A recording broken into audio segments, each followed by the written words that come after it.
రాజ్యమేది లేదు గాని రాణిలాగా చూసుకుంటా, కోట కట్టలేను గాని కళ్ళల్లో రాత ఎట్లా రాసి నీతో రాసుకుంటా, స్వర్గమంటూ ఉన్నదంటే అది నీతోనే ప్రతిరోజు పంచుకుంటా, నిన్ను గన్నవి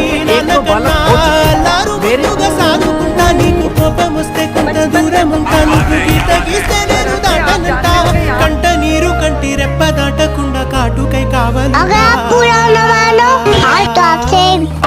రామాయి నీ మీద నాకు మనసాయనే, ఏనాడు నిన్ను వీడిపోని నీడైతనే.